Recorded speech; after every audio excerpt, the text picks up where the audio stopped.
Merci, monsieur le ministre.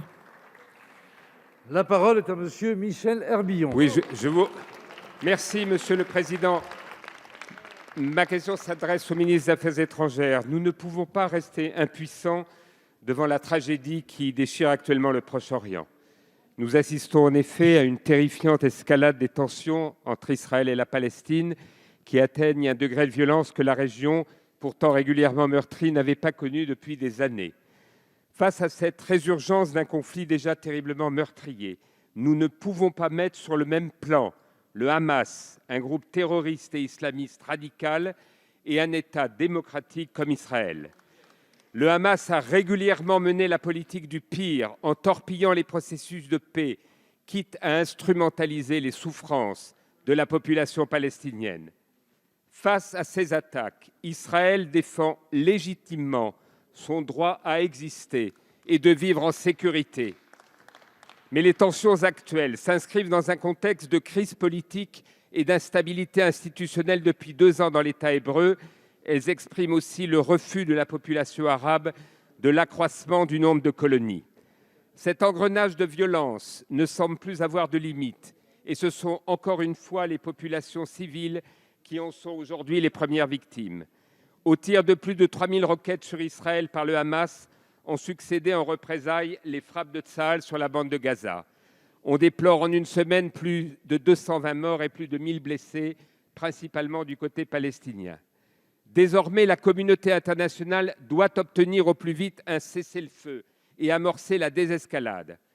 Alors que les États-Unis semblent se désintéresser du conflit et que les 3 réunions du Conseil de sécurité des Nations unies n'ont débouché sur aucune position commune, la France a un rôle majeur à jouer.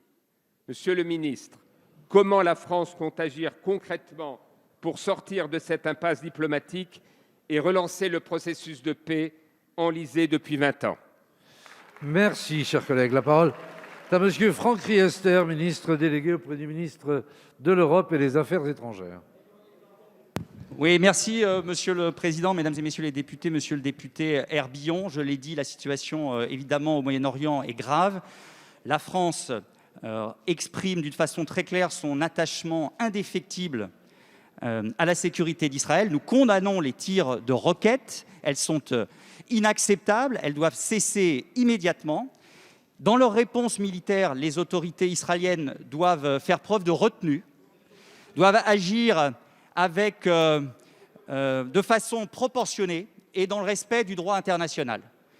Encore une fois, nous devons veiller aux populations civiles à Gaza et trouver les voies et moyens pour que ces hostilités cessent. C'est ce que fait le gouvernement à travers les actions du président de la République, du ministre des Affaires étrangères, de nos représentants au sein du Conseil de sécurité, parce que nous devons bien aussi être clairs que cette situation est aussi la conséquence d'une absence, quelque part, de perspective politique qui n'a que trop duré et qui continuera à produire des violences si la volonté très claire d'avancer résolument vers une solution à 2 États dans le cadre des résolutions du Conseil de sécurité et du droit international, nous n'arriverons pas à sortir de ce conflit latent, voire très présent comme nous l'avons aujourd'hui au Moyen-Orient. C'est pour cela que la France agit au quotidien et particulièrement dans ce moment de crise, monsieur le député.